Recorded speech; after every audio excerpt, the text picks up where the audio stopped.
Welcome to Baddie, a monthly podcast by For the Breast of Us, the first breast cancer community for all women of color, where we share real-life experiences, information, and education to help you live your best life after a breast cancer diagnosis.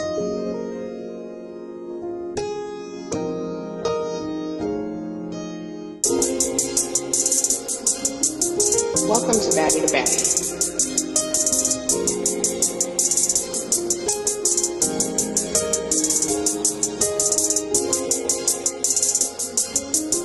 Welcome to Baddie.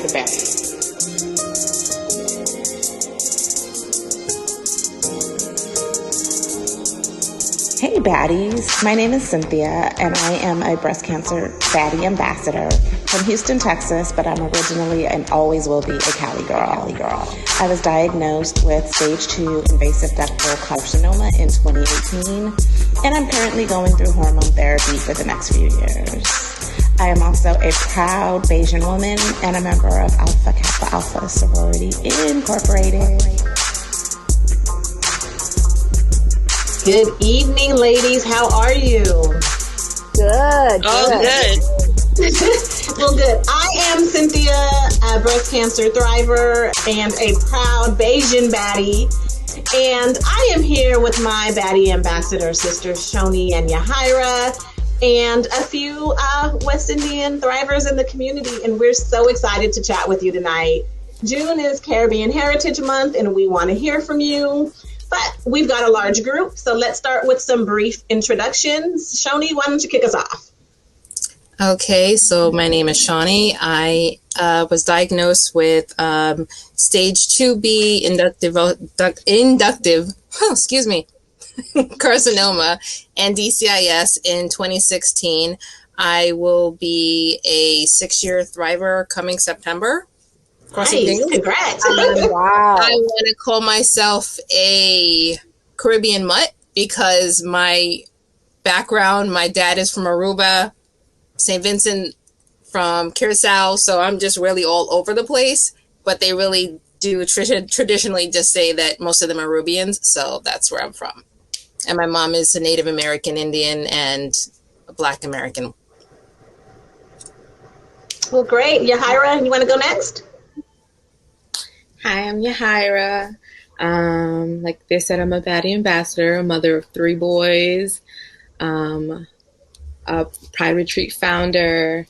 I was diagnosed with breast cancer September 2020 at the age of 31, invasive ductal carcinoma as well. I went through the whole 9, double mastectomy, chemo, radiation, and I was born and raised in Massachusetts, but my family and I are Puerto Ricans. Whoop, whoop.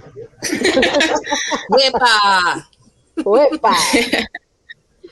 Thanks for joining us. Melissa, you want to go next?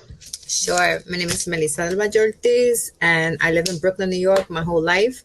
Whoop, whoop. Brooklyn in the house.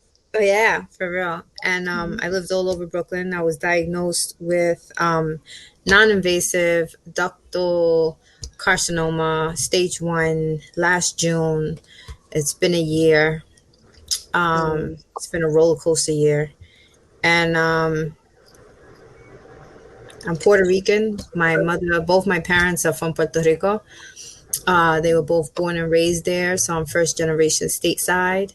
And I'm a proud Black Puerto Rican woman. So I straddled the fence there. I grew up in an Italian Jewish community, and I checked all the boxes.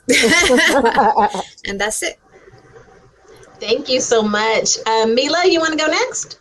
Sure. Hi, I'm Mila, and I'm a stage 2 invasive ductal carcinoma with lymph node involvement survivor. That's always a mouthful to say. ER/PR positive, and right now I currently live in New Jersey, but by way of Brooklyn, New York, by way of Florida, and originally from the sun-drenched land of steel pan and calypso. I hear drums coming. I know, the best carnival in the world. We host the island of Trinidad and Tobago, and I can share more later on. Great, love it. And it's Sandrea? Yes, yes. Hi, everyone. I am Sandrea. I was first diagnosed with stage 2 IDC in January 2018 and triple negative. And then I was recently diagnosed with metastatic triple negative cancer. So that happened June of 2021. So this is my metastatic anniversary. I've been doing this for a year.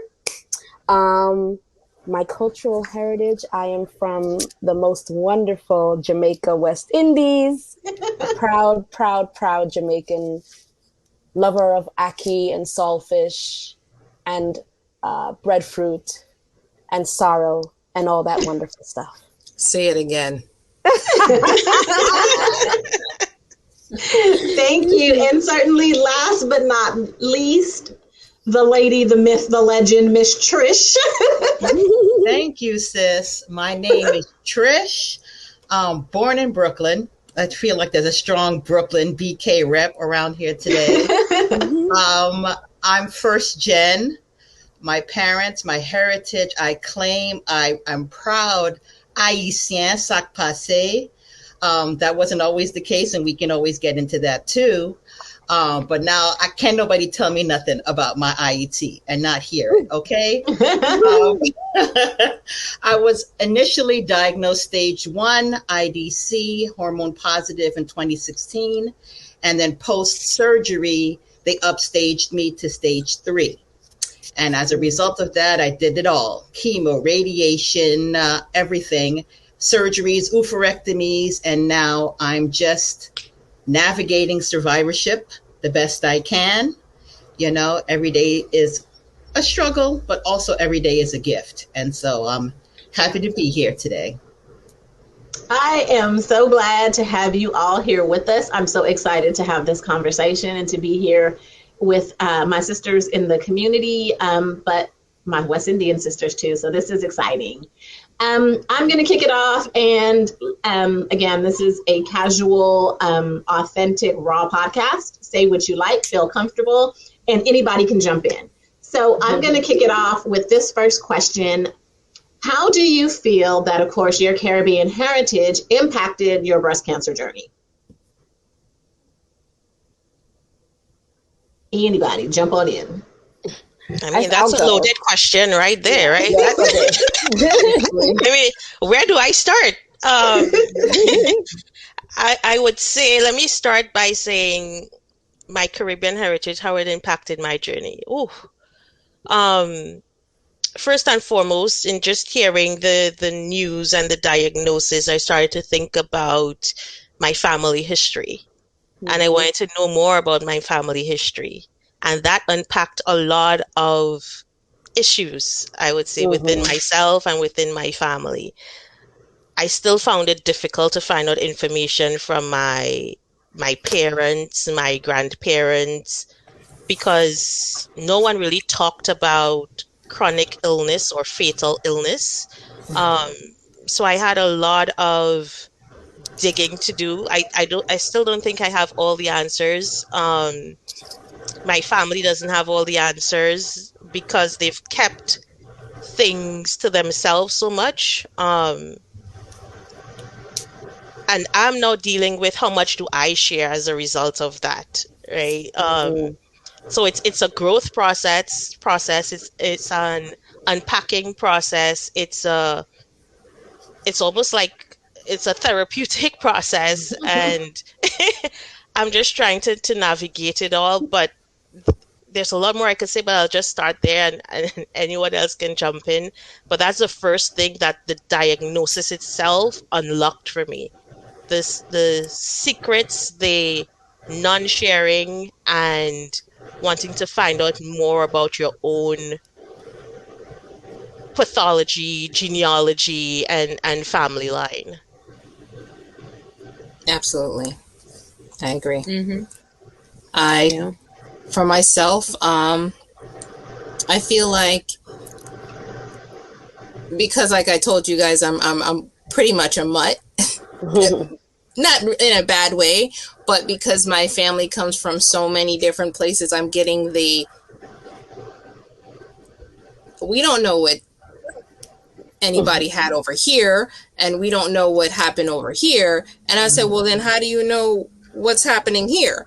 How do I know where this came from? Or like, because to be honest, I don't have any mutations. So I was actually even talking to someone earlier today, and I said, you know, a lot of people don't know why they got cancer.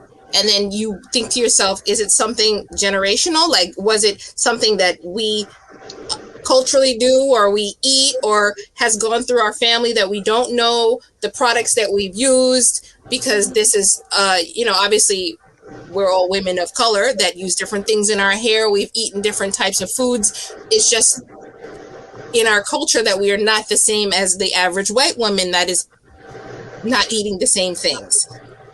Also not living in the same neighborhoods. Right. But then again, I kind of think if we were lived we're back in some of our countries, we may not have had so many issues because we wouldn't have all those toxins, but we're not going to go there yet. So next person.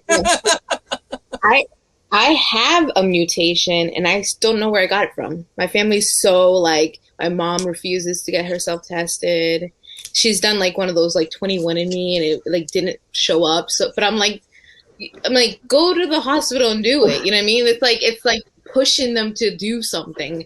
And then my father's not in my life. And then I reached out to like my sisters that are part of his life still. And they're like, no, cancer doesn't run on our side, only diabetes. Like, you know what I mean? Like they don't even make sense. Like none of the things they say make sense. And like my grandma had cancer. I don't even know what type of cancer. It's just like, it's very weird, like how people, the Caribbeans, because we just don't tell each other things at all. Like it boggles me. I try to be different with my kids. I'm very open with my kids about everything. And I do genealogy too. And what I find is one part of it is someone can be in the same house with you, and I'll tell that story later, and not tell you they have cancer. The other is, as I do genealogy, and I'm sure it's same for all of the islands. In Barbados, a lot of people didn't get married generations and generations back. So like on my grandmother's birth certificate, she's got a mother. The informant was her father, but he's not in the father spot. They weren't married. And I have one tree on my grandfather's mother side that goes back like 4 generations of women, and there are no fathers identified for any of it. So you can imagine that even if you can put a name and you can ask questions, if they'll tell you, there is just so many question marks on the tree that you can't put together a full picture if you wanted to. Mm-hmm. Yeah.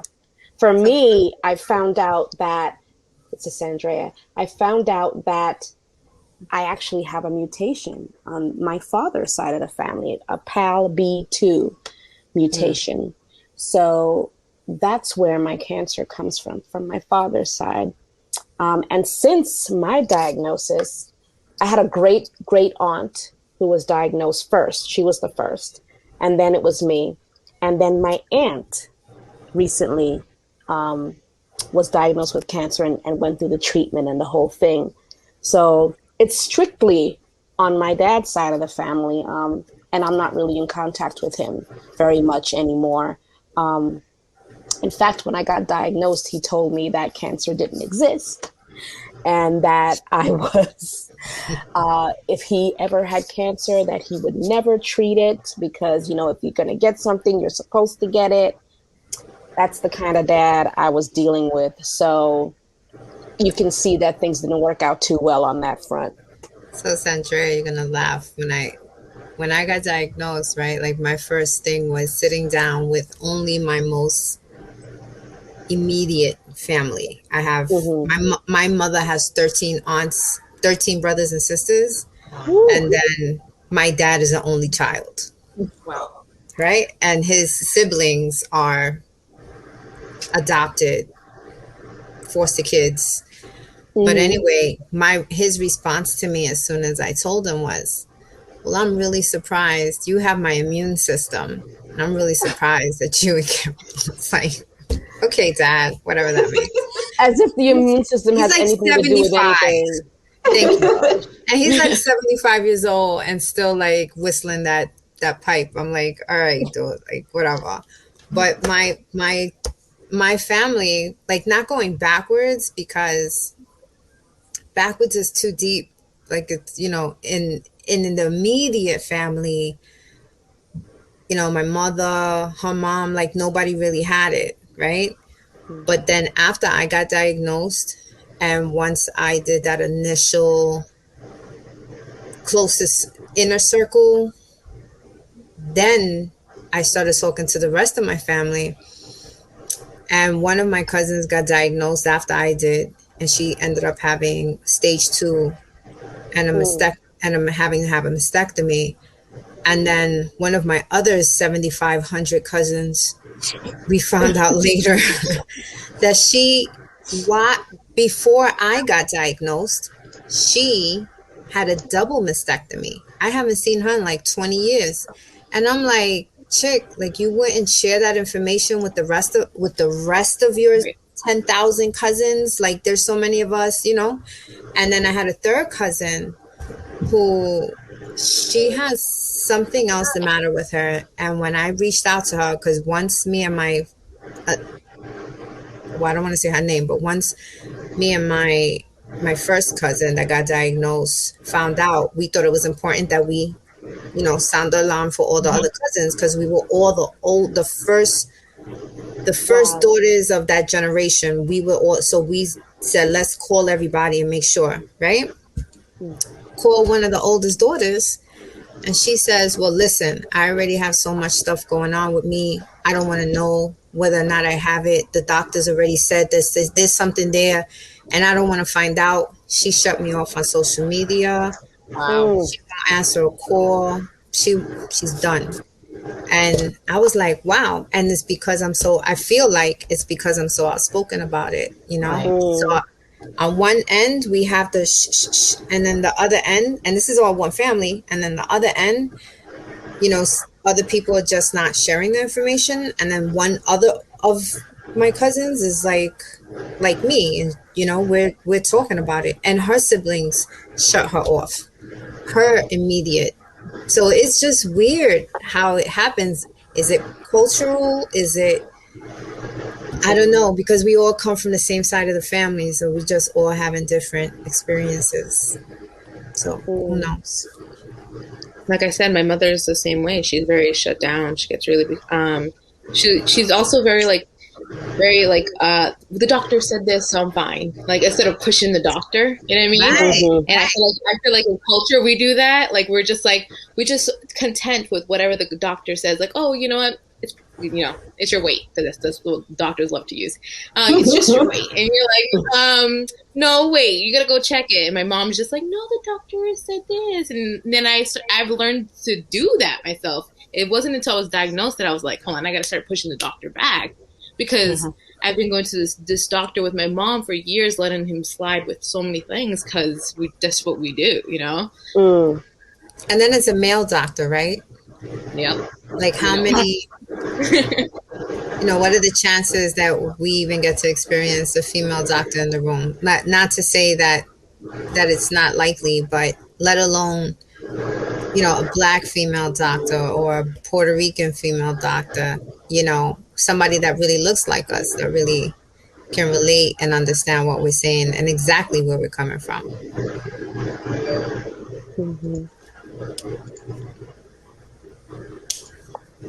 Go ahead, Trish, chime in. You said you look like you were about to say something. Well, I was just thinking that, like, one of the things that make us Caribbeans so great is that we're strivers, right? Like, we're coming in this country, our parents, our grandparents, ready to make a splash and to, like, accomplish great things in this culture, in this country. And so by the very nature of it, it's also pushing down any of the challenges, right? It's pushing down any of the things that would have you appear less than or call attention to you. And, like, show, it's very competitive. right? You're fighting. Like, it's funny that like you grew up, and I'm sure I'm going to say this thing and I'm going to see how it's received, but like, if you're not careful, sometimes as a first gen, your greatest enemies could be your cousins and your friends, because our collective respective parents are pitting us against each other. Look at this cousin. She went to law school. Look at this one. They got married with a doctor, and this and this. And so like, we're all running that race, and there's no time to be sick. And there's no time to like have cancer and bring shame upon the family. So it's like our greatest trait, right? That we're doers and we're go-getters, but we're also don't take the moment to nurture our bodies and to respect the fact that illness is not attached to a shameful thing. And it's very difficult to break out of that, particularly when you're first gen trying to just appease your parents. So that's what I was thinking as we were speaking, because I think that's kind of the crux of a lot of that initial pushback that we get. It's like, no, you can't say you have cancer because like everybody will know. And I'm like, okay, well, where's the problem here? Well, the problem is that it's going to look like it's like a strike against us. It's mind blowing, honestly. You better go make some ginger tea and sit down somewhere. You'll be fine. I know. Let me go guzzle my soursop. I'll be right back. Oh, yes. So my question is, since you went to the soursop and the ginger tea, how many of you guys were told by family, why would you, if you've done chemo, why would you do chemo? Why don't you do herbs? And there's herbal medicine, and this is what we've been taught. Because that's what I was told. It was, why would you put those chemicals in your body? We have all these things that have been treating us for years. But have we been living for years? Really? Or do we know what's been happening for years? That's my question. Well, to piggyback before we get there, with the whole hiding and it bringing shame, like I wonder how many of our family members didn't even know, like never got treated, never got to the point of a diagnosis, because again, go get your soursop and sit down. Right. You'll be fine. You work through it. You got kids to raise, you got family, and you never stop. But secondly, that just came to mind as we were talking. I didn't get a whole lot of why do chemo, but I also got, and then when you get home from chemo, get the ginger tea, get the soursop, boil lemons, garlic, and onion together. Absolutely. That's funny. Yeah. Put some Vicks on it. It'll go. Yes, away. some Vicks on it. Oh my God. Get the That's the holy grail. Yourself down, you'll be good. So, I wish you all have Vicks at home right now. Vicks for breast cancer. It comes in a pink. It comes in a pink. Oh my gosh! You guys are gonna see that in the thread soon. I got told so many things. I definitely got the honey, garlic, onion thing. I definitely got the Cersei tea in the cabinet. Lots of things. But my mom is actually an oncology nurse. So she's been doing this for like 30 odd years. So I always got like, make sure you listen to the doctor. Do what the doctor says. So it was never a thing like question the doctor. Like, make sure that you ask him questions. Like, I did all that on my own. So yeah, I definitely got the like, do what the doctor says, and then go home and take your soursop. Take your guayabana, like all of that. I definitely got the same as well. I would say the honey, garlic, onion, turmeric. That's the COVID remedy. I got the soursop leaves and guinea hen, right? And it was shipped to me from Jamaica. I still have a big bundle of it in the freezer. But yeah, I would say I didn't get the why are you doing chemo? I got the and you're doing chemo, but also take these things, right? I'm like, but I don't know how it would interact with the with the chemotherapy and the medicines, and it was consistent. You need to take this. So I did strike a compromise where I was like, after chemo, I'll surely drink the herbal teas.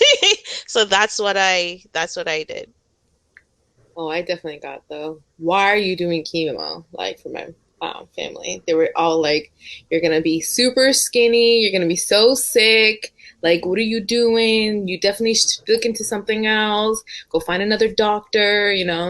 But there's because they were used to like what, like they don't know anything about like the newer stuff. Like again, they don't question, they don't ask, they don't talk. You know what I mean? It's just what they've heard. You know what I mean? It's all about what they heard and well, this so and so's, like father, mother, grandfather, whatever, like the train line. They went to chemo and they died. Like, you know what I mean? Or whatever, The exaggeration of the stories, you know how it is. I want to take us back one more to what Cynthia was saying. Was like, we don't even get, right? Like, just as women, we're always, especially if we have kids and jobs, and we all have that aspiration, that entrepreneur, that goal. You got to work. You got to, especially if you're a single mom. We don't make time for ourselves to take care of ourselves the way we make sure we take care of everybody else. And so we don't even make it to the table for diagnosis. Right. So even getting to the doctor, never mind just how you're going to treat it, like take 14 steps back, right? And like, that's the first step. The first step is actually getting other family members to the mammogram. Can you just do that? Can we just check that box for me? Like, if you love me, you want to help me, go to the mammogram. Just go do that, or come with me, and I'll go with you. And so, I think that's another thing that. And I was talking with somebody else about this recently. It's all I talk about, but about making sure that like we go together, and I want to make sure that I'm not pounding it in your head, but if we can make time to go get our nails done together, go to brunch together, go get our hair done together. Right. Sis, I'm scheduling my mammogram. Come with me. And while I'm there, let's get yours too. So I just think that that's another thing. Go ahead. And like you said, 14 steps before that, mammogram is absolutely a must, but it's getting comfortable with touching yourself, knowing your body, not being afraid to go to the doctor and whipping out on the table and be like, yo, look at this. I feel like something might be wrong here, and my dad is Black American, my mom Bayesian born, first generation. And I've been hearing for years I'm uncouth because I whip it out, walk around naked long before breast cancer, but like I don't see like my grandmother going to the doctor and being like, smash my breast between these two plates, please, And so again, it's all, I think the conversation is going to keep going 14 steps before that. Like, you have to get comfortable with yourself, so that you can even begin having these conversations with your family members, with your friends, to say, like, this is a team effort. Let's all be diligent about our health. Right. You're so right, Cynthia. Thinking about that 14 steps back, like, we as a people are not comfortable with ourselves. We're not comfortable being naked. We're not comfortable saying that we have been naked, like it's always that hush, hush, hush, don't talk about it. And I think it just stems back from, being told that we as Black people, as Spanish people, are kind of like loose, like we're loose people. Like, we wear this and we do that, and we, there's this idea that we're promiscuous, we're loose. And I think that stops a lot of us from going and getting what we need to get done. That feeling that someone's going to judge me. Right. Someone's going to judge me for going and bearing my breasts, and being, sensationalized by getting a mammogram, Or just sharing your story that way too. I mean, Yeah. I remember when I first posted my chest, my grandmother called me and was just like, your brother told me he was embarrassed that you posted your body. And I'm like, I'm telling my freaking story. Like, you know what I mean? I'm not going to hide it. If he doesn't want to look at it, he doesn't have to. I don't know who told him to look at it. Like, you know what I mean? But yeah, it's very much that. It's just like, oh my God, you see what Yahira is doing on Instagram? Like, and it's like, you know what? I'm not gonna stay quiet either, you know? I actually changed my Instagram because of that reason, because every time I would post something about my journey, I would get a call from my mom like, oh, what are you saying now? Blah, blah, blah. And I was like, you know what? I can't deal with this. I cannot be censored by you. So I changed like most of my Instagram to close friends. So, and them on like family on a regular Instagram. So now I don't have to censor myself. Whenever I have something I want to say, I put it on my close friends chart because I just couldn't deal with it. I felt like trapped. Like I couldn't say anything about anything. I couldn't talk about my breast cancer. I couldn't talk about my feelings. And it was just horrible. I couldn't deal with that. My family knows not to do that shit to me. Let me let you know. I got a passport and it says Brooklyn, Bushwick, Canarsie, Sunset Park, Bed-Stuy, Clinton Hills. I told you I check all them boxes. Don't come over here because I'll let you know. I tell you in English, I tell you in Spanish, I tell you in Spanglish, and then I'll turn around and flip the script and I'll make up my own language and it'll just they don't leave what's Melissa doing? Oh, okay. That's it. Okay. Yeah, we ain't playing that. Don't come for me. And on social media, I have to tread light because of my work. I happen to work for an elected official. But I'll let you know real quick my credentials if you come at me sideways. Oh yeah. And my family, I think is more out of respect, but they know how I am. I'm very passionate. I help a stranger in the street. You know, I'll make sure my kids get home and that we'll order something for you for dinner, but I'm going back out to help that other person. Or if I tell that person I'm coming back. So my heart is big, but don't get it twisted. Because I'll let you know. And I find that almost disappointing that anybody would come to say, oh, why are you doing this? Or question you or any of that, because you have to have that grown-up conversation at some point, especially with mommy and papi, you know, or your cousin or whatever. And you have to keep it real and be like, listen, this is how I'm choosing to do this. We're not doing it y'all's way no more because y'all way got us here. The way that you guys chose to address sickness and hereditary illnesses, that's what got us here. That's silence. So don't silence me because it's not going to happen. You're not going to silence me in person. You damn sure not going to silence me in social media. So, you know, so for that, I would say, you know, for sure, like try to sit down and have that conversation. Maybe it's also an age thing. I'm also 52. So maybe, my mom, I love my mom. She just flipped me off the other day. I was like, bye, Mom. And she like gave me the finger. I was like, okay, I love you too. You know, that's love. Yeah. I love the Brooklyn way. And, but like I said, that's also my mom, you know, so that's just how we are. And we're good like that. And she came with me to my first appointment. So it was, I think it kind of just positioned her and helped her to see where my head was and also what my journey was going to look like. So that was important to me. And she did come to my very first appointment with the surgeon. And we were all like, that's it. All right, when's the appointment? Let's go. Let's do this. We're ready. And, you know, we took it from there. So I don't know how involved your family is with your journey, like that hands-on situation. Like, is that something that you guys share with them? Like, is that something that you invite them to even?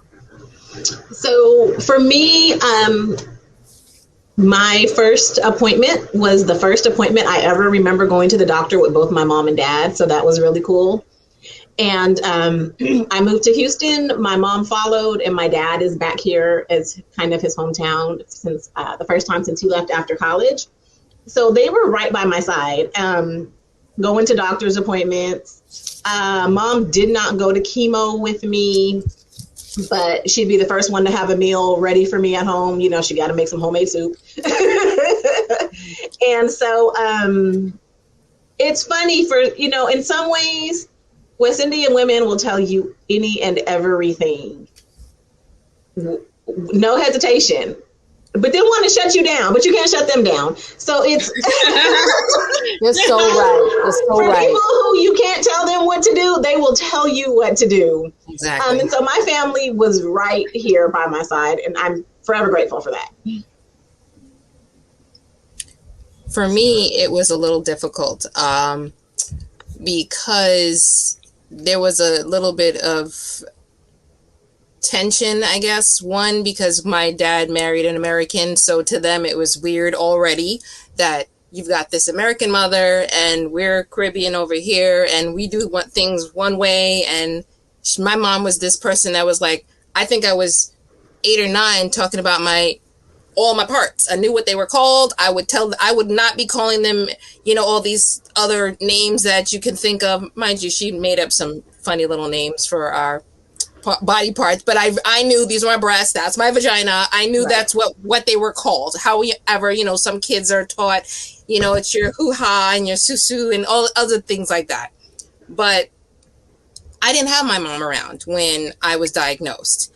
And I think probably one of the first times I actually showed my breasts even on Instagram when people found out, because I told my family, my immediate close sisters, my dad's children, and my first cousins, and then they saw my boobs. And my uncle said, who told you I want to open up my Facebook and see a big titty and find my...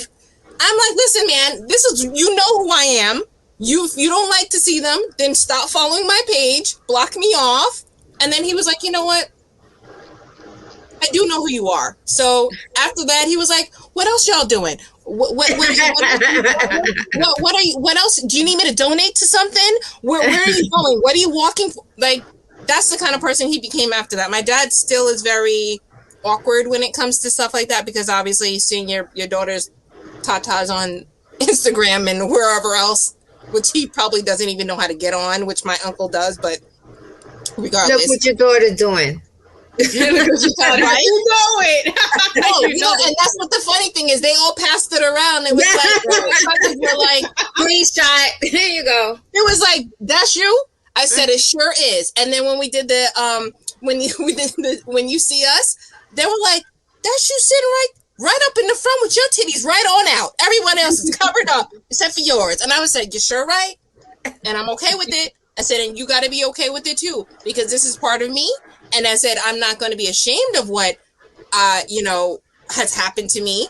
And I said, I'm speaking about it. One, because now even my niece and nephew are like, my TT had cancer and she talks about it. And if you ask them things about me, they're like, she talks about breast cancer. I think she's an ambassador of some sort. She wears pink all the time. Like, they don't know all the right things to say, but they're saying enough that they're getting it. And I think that's where the next step is going, where at least they're getting it. Even my little cousins that I call my niece and nephews too, my nephews too, that are my cousins' sons, a lot of twins in the family. So the set of twins that call me auntie too. And they're like, yeah, my auntie had breast cancer, but she's okay. And then they'll go, like, that's how they introduce me to people. But do you realize that by you being that way and having those conversations, you're setting them up different from the way you were set up? Absolutely. They're comfortable with the conversation. They're going to start to understand what cancer and breast cancer is. They're going to know it's in their family in some way, shape, or form. So that's an impact and a making a difference right there for the next generation. It's part of the educator in me. I can't help it. Like, even when I was teaching about it and not having breast cancer, these kids used to look at me like, why are you telling me about breasts and all this stuff, and we don't want to know this? This is not us. And I'm like, yes, it is. Don't think just because you're Black or you're Latino, you don't get these things. You may not know someone, or your history may not show it yet, but there may be someone back there that you don't know what happened. Your cousin, your auntie, your great grandma, she may have passed away, and they tell you, oh, she just passed away. We don't know why. Mostly when you didn't know why. Cancer. Yep. And Shoni, you know what? You just reminded me, like, when I got diagnosed and I called my sister, and we were talking about how we were going to tell her children, because my nieces are now 11 and 9, 11 and 7. And I had to tell them, listen, it's like, because right away they were afraid and they thought I was going to die. And they started crying. I was like, whoa. Why are we crying? Well, we're not crying. We're not doing the crying game. We're not crying. You're going to listen and I'm going to explain to you. But in a way, and I knew in a way that you could understand. And so what I said was, you ever went to the dentist? And we knew the answer, right? But you ever went to the dentist? You ever had to get a cavity filled and they drilled it? Well, that's what's happening in my boob.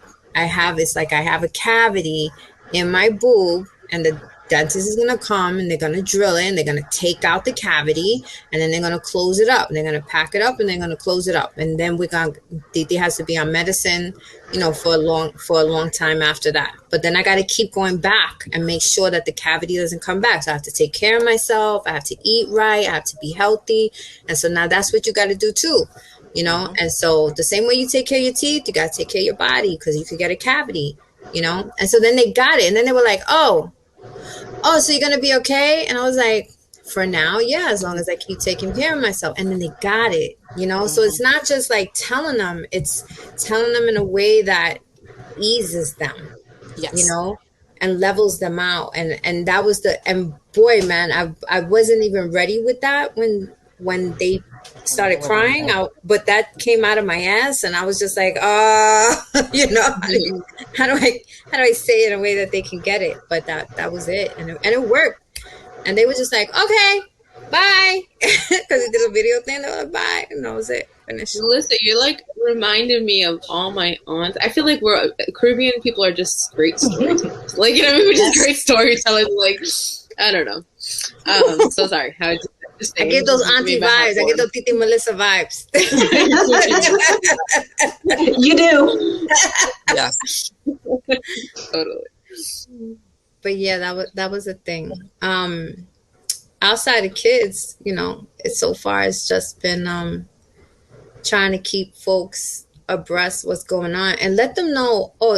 And letting them know that, listen, I had a friend ask me, well, when do we know that you're cancer free? And I said, when I die of natural causes. Because that shit could come back. That's a good answer. That is absolutely the 100% answer right there. And I'm gonna remember that one too. Sure. Say that. And so it was like the reality of, listen, there's no test. There's no, you just don't know if it's gonna come back again. Mm-hmm. And the long-term stuff, right? So like being on it, because they think, you have surgery and then you're done. And then that's it. Yes. Oh, you have radiation, you have chemo, and then you're done. You lose your hair, it grows back, and then you're done. No, it's forever. Mm-hmm. For me, it's literally forever. Right. Because I'm metastatic now. Like, I can't tell you how many people have asked me, so when are you done? Mm-hmm. So when are you done? So when are you done? And I have to keep saying, when I die. Like, I'm never going to be done, guys. I'm never going to be done. I'm going to be taking medicine in some form for the rest of my life. But it just goes to show how people still imagine cancer to be as some one and done. kind of thing, where you like go in, you get your mastectomy, you get your new boobs, and you're out, and you never have to think about it again. But that is so untrue. Well, I think that's part of that. Comes back. Right, that part of we don't talk about it, so you don't have a clue what to experience. And I think even in the breast cancer space, as we well know, we don't always get the unedited, hey, your clit can shrink up and your vagina can close in on itself conversations that really need to be had, because then you find out the hard way. But there's so much more to it. I vouch for that. It can close up on itself. Yes. And like completely disappear. I know, but my end, she's just like, you are so tight. And I'm like, I know. Help me. Right. So you can imagine if we feel funny saying, oh, I got a little lump over here, or the skin on my breast is weird. Imagine saying, hey, my vagina hasn't been moist for months. Like, we have to have these conversations. Yeah. So how about the fact that you actually see something that normally would arouse you, and you're just like, you don't have it. Like I've literally been watching something that was so sexual, and it wasn't like a porno or anything like that. But I was like, normally something downstairs would have been like ting ting ting, and I was like. I said to one of my friends who I normally will have this conversation with, and I said to him, another Caribbean man, I said, something's going on down there. It's not the same. And he was like, what do you mean? I said, I watched something sexual and I didn't feel a thing. And he was like, what's going on? Is that part of that too? And I said, yeah. He's like, what can we do? I said, I don't know. That's new to me. Right. Even when you talk to your doctors about it, it's like almost like, hold on. Oh, what do you want to know? I don't really know how to answer that. They don't even want to go there. No, it's like I'm like, oh there. my god. They're like, I know. Yeah. Here's some lube. Lube? Yes. Lube is the favorite job. It's like, here's lube. Here's my funny little story, right? I've been abstinent like forever. And so, but my stuff still works. She's busy. She does things. Okay? She out there in the streets. But we keep her busy. And so when they put me on the tamoxifen and she started shutting down, I started wigging out. Plus I was entering like this. I never get sick. I haven't been sick since 1997. I've only had the flu, the works. And then when everything started happening, I went back to my oncologist, and my oncologist was like, yeah, we'll scale back the medication, whatever. I never got back on it. They put me on an anastrozole later. Fine. But in the interim, I was so stressed out about my vagina. And so I get on this group therapy situation, and there are all these women, God bless them, talking about, vomiting and the hair's falling out, and they're going back in, and they're what is that? The margins, the port. They're talking about all these things, and then they were like, and Melissa, welcome to the group. What's the matter? And I'm like, my vagina. I was off the charts. I was like, I don't know, but my vagina is not working. Melissa, can you just pause that thought? I think this topic is bringing on a hot flash for the whole crew. Everybody got the fan out. Everybody got a fan out. Like, and I'm not scared. Like, again, go on Instagram, you're going to see titties, you're going to see the whole nine, but God forbid my Google search history get out. Like, broken vagina is dry, vagina is shutting down on itself. Like, what can you take, Literally during my first my first round of chemo or whatever, like before I was metastatic, like, I don't know if it was like, it had to have been the chemo, but I'm sitting there, you know, chilling on the couch, and I'm like touching, feeling things around, and literally, like, my clitoris just went,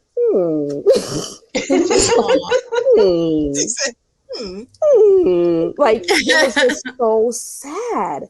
Like, it kind of receded into itself. And no matter how much rubbing you do, Right. it was not like, you know the word I'm looking for, y'all. It's this damn chemo. It wasn't standing up. It wasn't standing up. It was not engorged. It was not. It was Nothing not. was happening. It was not responsive. Nothing. It was ignoring you. Nada. After all the attention you've given it all this year, you have the nerve. Thank you. To All not these be. years. Thank Oh, you. So yeah. Because I even have a story. So the same person I was having this conversation with, now that you said that, Sandra, he's like, just rub one out real quick. And I'm like, okay. So I'm sitting there and I'm like, all right, here we go. And I'm like, oh my God, it's an hour past. And I'm like, what is going on? There's not, like, I don't feel anything. I'm like, I'm hurting my hand. My skin is just being chafed. I'm like, what is this? There's not even I didn't even feel like a tingle. Like, I didn't feel like I even was like, even halfway near something that would feel good. I was like, I just got to stop this, because this is just damage. Not even anything. Am I hurting myself? Right. Am I going to go blind? No. Waiting. Oh my gosh, you guys are so if you guys thought that the cancer topic was taboo for Caribbean, for people of Caribbean background, what about touching yourself and talking about? I mean, we don't have an remedy for this though. We got a cure for everything. Throw some soursop on it. Maybe Vicks will help. Vicks. You'll get some tingle from the Vicks. You would definitely get something from the Vicks. Like, for sure. It won't be good stuff though. It might burn the hell out of you though. Oh gosh. Oh my goodness. To reel it back in, I wanted to ask you guys something. So, is there like, I feel like we're as like Caribbean women, we've been told to be tough, like keep going, like especially when you're diagnosed, you're like, you have to keep doing it all. And it was my first time, like, I kind of thought that, and you know how it's like you talk to people and they're like diagnosed and they're like, oh, I did it. They say it proudly, like I did it all. Like I still worked 40 50 hours a week. I did this and I did that and I did that, especially Hispanic women and Black women. You know what I mean? Mm-hmm. And we took care of the kids. We did all that. And I climbed a mountain. Right. And I said no to all that. I was like, nope, I'm not working. I refused to work. I literally just stayed home. And part of me was like, it was still a wrestling match for me too. Like in my brain, like some days I would feel so shitty about it. And other days I'd be like, you know what? I deserve this. Like I need to be home. But I just wanted to know what you guys' thoughts on that. Cause I know that's, as Caribbean women, we're taught to be like, do it all. I mean, my mind and my heart thought that I could do it all. I was like, I got this. I'm going to work. I'm going to be fine. And after the first 2.5 months, I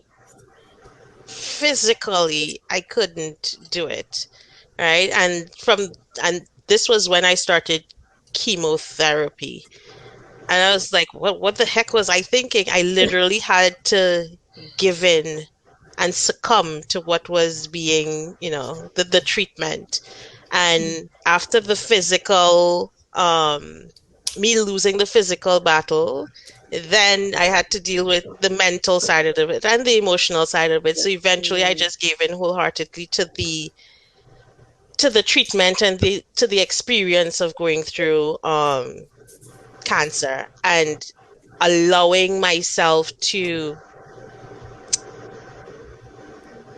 giving myself grace. Right. But it took me a while to get there.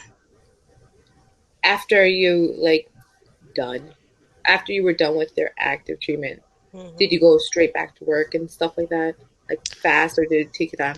I went back to work before I was done active treatment. Yeah. I went back to work before radiation, but after my double mastectomy. And again, I thought I had it, and then radiation came. 3 weeks in, I was good going to work, going to my radiation treatments, and then the radiation itself, which my doctor warned me, zaps your energy. You're exhausted. Yep. And so I had to go on medical leave again because of that.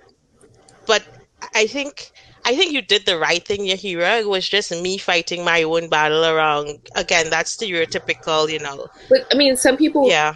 do this stuff and it's like a distraction to them, and I totally understand that. But I just feel like as Caribbean women, we feel like we have to do it. You know what I mean? It's different. It's like a whole and that's how I felt. I was in a good place in my career. Going back to this first generation, probably cursed, right? First generation, we have to deal with a lot of things. We're the first generation who are advocating, right? We're the first first generation that are probably privileged in some aspects. We're the first generation that's trying to find out about our family history and do genetic testing, and first generation going to college and creating generational wealth, and we have to deal with a lot. So I carried all of that with me. I was in a good place in my career, going up the corporate ladder, and then cancer happened. Cancer ruined my plans, right? I'm first generation, went to college and all of that.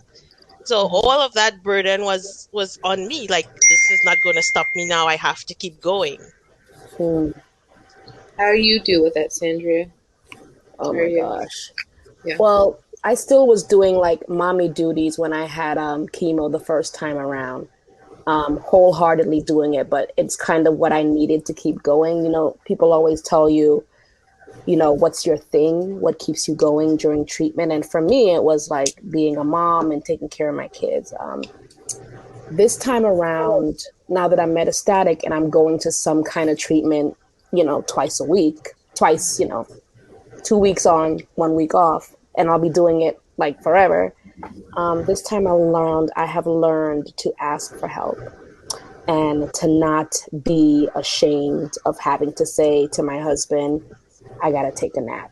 It's a little too much for me now. Can you put the kids to bed for me? Can you make their dinner? Asking my mother-in-law to take them for a weekend, or, asking my mom can we come and visit you? 'Cause I need a little break. I have to surrender. I definitely had to surrender to those feelings of guilt. I definitely have a strong sense of guilt because my husband handles everything. He's the sole breadwinner, he does all of that stuff. And even though I have a degree, I have my social work license, I can't do anything right now. Cancer is my life. And I have to find ways to work. I used to work cancer around my life, and now I have to work my life around the cancer because I'm metastatic. So, can I say something to you, Sandra? Sure. I really believe in the power of words. And I remember when I was a kid, my father took out this book. And that, if I'm not mistaken, that literally was the name of the book, was word power. The words have power, or something like that. And when you say, you're surrendering to it, but when not to the cancer, surrendering to help. Surrendering to help. The word surrender for me is almost like giving in, right? By definition, right? And so I would, for you, because for me, it's a must, turn that inside out a little bit, and not even in a give myself grace situation. I'm demanding. I'm how do I can't even find the words right now. And it's not brain fog. It's just I think I'm just getting old. But like how do you turn that into a way that's more empowering? Like I'm granting myself the permission, or I'm giving myself the needed rest. Like Right. you know that what is that? I'm taking self-care. You know, Yeah. like more in that arena, and less surrender, less moments where we feel less than. You know, I'm gifting myself a nap. I'm gifting myself, these things. And I don't want to say surrender. I want to say like I'm gifting myself. I'm deserving of this shit. I've been busting my balls for a long time. I'm going to bed. You're right. Tired. Put yourself first. Put yourself first. We don't know how to do that. Yeah, and I think, Melissa, that's part of the growth, right? Because having gone through what I've gone through and the comments I made just now, I am there in what you're saying. Right? I turned it on the head. Now, I put me first, my self-care first. I allow myself, not even give myself permission, I allow myself to take things and do things and, take the rest when it's needed and pause when it's needed and do all of that. So I think for me, it was more of a stage of growth, and I'm there now. So I totally hear what you're saying. Yeah. And forgive me, Yahira. Thank you.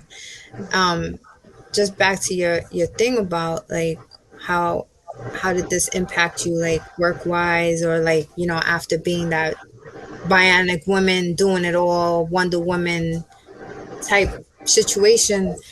I work for one of the most I work for one of the longest serving women in Congress. And I came back to work for a luncheon, a staff luncheon. I finished my radiation in September, and then I was ready to go back to work in October, and then the medicine acted up, and then I fell back in November, and then I got back on leave, and then I came back for the luncheon, and then I was pulled to this, as soon as I walked in the room, I wasn't even like pulled to the side. As soon as I walked into the room, I was met with, it's time to come back home. And my head just kind of spun around with that, because I was like, it's time to come back home. Like, don't come, first of all, I already told y'all, right? So I was real quick. I was like, this is work though, but so I was like, I remember looking and saying, we thinking to myself, we're gonna have to have that conversation. And so I sat down, had the lunch, and then had to sit down and be like, listen, I need you to understand something, like, cause then she says to me, between us, she says something about a friend of hers who had gone through treatment, and then she was fine and she was back to it. And I said, well, good for your friend.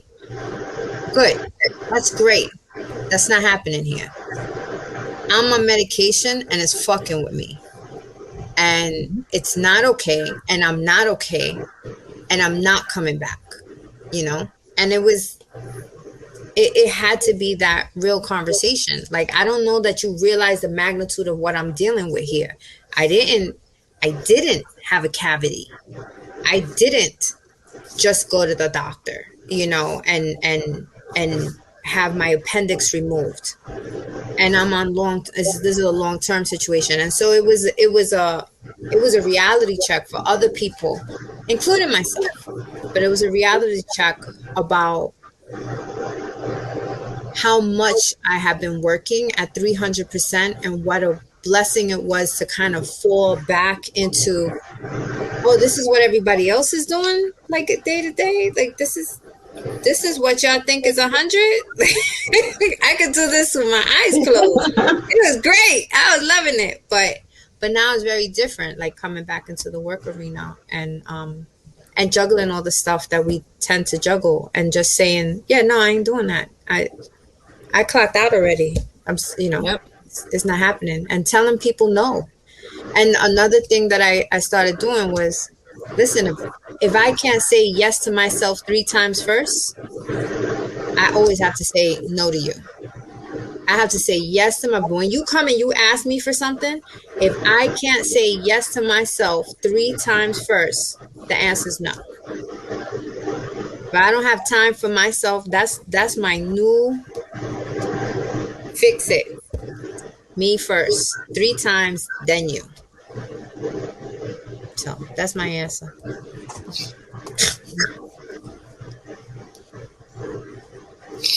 Trish, you quiet over there sitting in the sun. I know, she looks so beautiful. I know, right? Look like a picture. No, well, I was thinking, like, because my story is a little different as far as like right after or going through treatment, because I was diagnosed 2 years after my son. So like our family went through cancer. And so by the time I was diagnosed, it wasn't our first cancer diagnosis. It probably would have been different if I was first.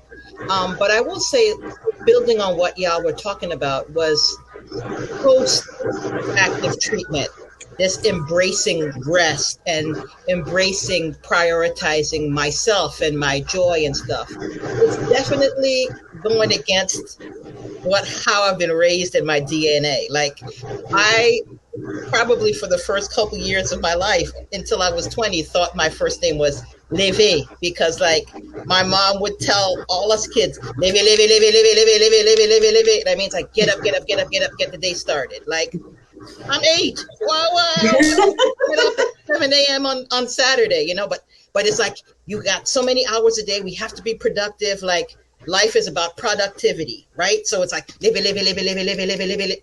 And so I used to think a little bit like you, Sandria, like, let me surrender and like, be lazy for a day. And now I don't even, laziness doesn't exist to me, because for me, rest has now become, it's a birthright. It's a requirement. It's like something that I need to make sure I carve out, not feel like, oh, damn, I didn't do anything today. Like, I'm trying, it's work to keep telling myself, like, because I didn't do anything today, I wasn't productive today. That means it wasn't a good day. But isn't it like a recharge? Isn't it like a empowerment? Isn't it like I need this so that I can go? Yeah. No, I don't know. I'm hearing like a feedback. Is it me? Yeah, I'm hearing it too. I don't know what it was. You hear it? Oh, it's a little bit better now. Yeah. No, yeah, it's a necessity. It really is, like, forced to do it during treatment when like everybody's out there living their best lives and you can't even get up off the bed. Like, going to the bathroom is like the biggest task that you could do in the day. Right? So it's so hard. But then now being on the other side, when I'm like, I have this energy and I should do something because like that's how I was raised, and like it's already the day, it's already 9 a.m. That's what I would hear, like, oh, it's already 9, the day is almost over, live it. It's like, no, I'm going back to bed. Everything can wait. Everything can wait, because I need that rest and recharge in order to, get up and get moving the next day, or even if I want to sleep again the next day. That's my right, but it's not easy, because that is not how I was raised. And even now, if I get a call from my mom at 10 o'clock and she's like, what are you doing? I'm like, I'm still my PJ.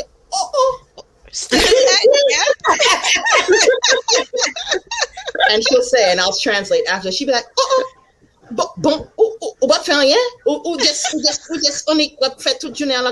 it's like, oh, you are just gonna like spend the day in your bed? I'm like, maybe. What is with our moms? Oh my God. I know. It's all of them, really. It's all of them. I mean, that's how they were raised. They were raised like, get up, get going, serve everyone, give everyone breakfast. Like, I've seen my mom, and I'm sure she's not the only one that like will cook everyone food. Everybody's sitting on the table, and she's eating 3 spoons from the pot. And I'm like, Yep.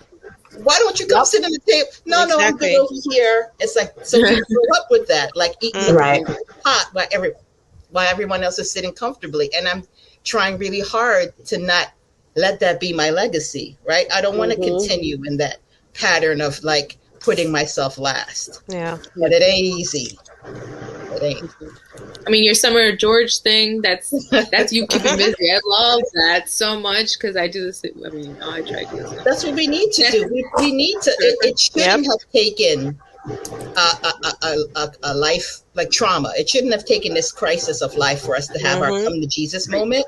But it's what I'm using as my card, like get out of jail card with the family. When they say, live it, I'm like, well, but cancer. And they're like, all right. That's a leave good her one. alone. That's a good one. Use the kids' card.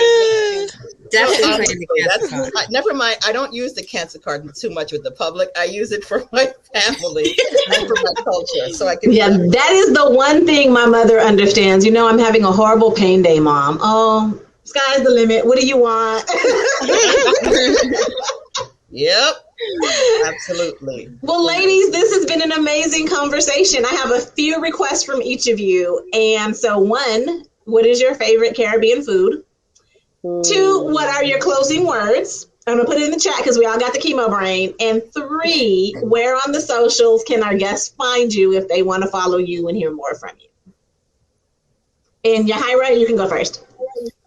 Okay, so hold on. What's my favorite Caribbean? I mean, you can't go wrong with rice and beans, but hold on. Chuletas. I love myself some pork chops. So chuletas, and then what was the other question? Sorry. I was going, what was it? It's closing words. And then we're on your socials. Yeah, this was a really great. I'm glad to be able to relate and connect and bond with you guys all. This is I enjoyed it very much. And my social is at ya.hi.ra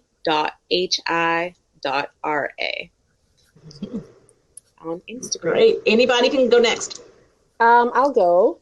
My closing words. I would say use this opportunity to talk to your family members in, a very open way. We all need to do it in the Caribbean, in our Caribbean family. So I'd say if you're listening to this podcast right now, use the opportunity to have those conversations that you might be afraid to have.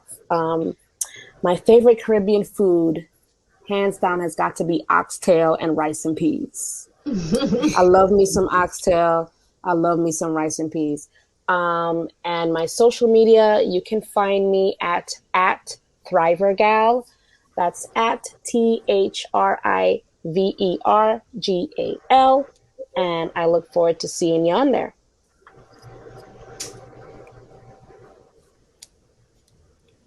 I'll jump in. So my favorite food that I never get to eat is octopus salad. So delicious. Oh my God. But absolutely my favorite. My closing words are, and again, this is something that I shared with somebody recently. I hate the saying, oh, God never gives you more than you can get through, whatever. But I get it. But at the same time, my only ask from anybody within earshot is that if you have somebody that you love, no matter whether they're your sister, your brother, not your sister, your brother, but like your sister, your aunts, any female in your life, please just encourage them to go get their mammogram. Take them, talk to them. This can't be the secret anymore. We can't do this anymore, and we have to support each other. And the second that you find yourself making plans with your good girlfriend to go get your nails done, to go do anything together, remember to ask her, hey, let's go get our mammogram together. Or when are you getting yours so I can go with you?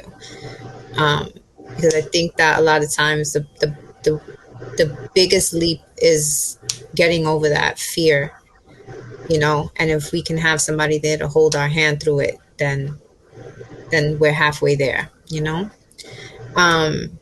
And then I'm that vieja on Facebook that I be like, in the Facebook, I have an account on Instagram. I have a Twitter handle. I don't use it. So you can find me on Facebook. Ortiz. That's all I got for now. But we're going to transition into other arenas later. That's all I got. Thank you. Favorite food since Sandria took stewed oxtails, which I absolutely love. I'm going to defer to curried goat. Yes. Good curry goat. Yes. Closing words. I would say, going back to advocacy, going back to the point made around, accepting what the doctor says, going back to not knowing how to ask for help, I would say that I would encourage others to be more vocal and really advocate for themselves more. Empower yourselves by doing the work, doing the research, educating yourself. But even educating yourself, you need to speak, you need to be vocal, you need to reach out and ask for help in order to learn other stories and what they've gone through, which can help you in your situation. So that would be my message. Really advocate for yourself, speak up, ask for help, be vulnerable. Yeah. And it would take you far. You would be surprised how far that would take you. And my social media handle is Mila Knight Sings. Mila, Mila, Knight with a K, Knight, Sings, Sings. All right, this is Trish. Favorite food? I think it would have to be, we call it for short, black rice. It's the dried mushroom black rice with griot and just a dash of pickles, which is like pickled onions and stuff. Woo! That's a winner. So that's my favorite. Oh, and banan, which is the fried plantains. So that's a complete meal. Closing words. I guess two. One I'll say in English and the other in Creole. The English closing word would be the generation that creates change, right? If you're going to be that wild cousin, that cousin, that's the cousin that like burned it all down, right? And like changed it for everyone coming behind. Be that one in the family, because we will all be served when that happens, when there's no secrets, when there's no shame, when things are discussed openly and freely without criticisms. And the second, I would say en créole, m'a dit toute famille haïtien dehors que c'est vie pao pour faire n'importe ça ou vle, ou pas besoin occuper personne moun k'ap di ou que ou pas ka faire, c'est pour faire même, mais insister pour faire. No translation. Just leave it there. Drop the mic. And if you're looking for more tips and tricks and inspiration in that sort, and me yelling at you, you can find me at Trish, TRISH _ New York City spelled out. Love it. Well, I have a ton of favorites, but tonight I am craving saltfish and bakes. And my closing words are just thank you, ladies. I thank you for making space, holding space, and being part of this crew that is going to change the stigma. And being candid, being open about your journeys, and just sharing your stories, like most of us have said, changes lives.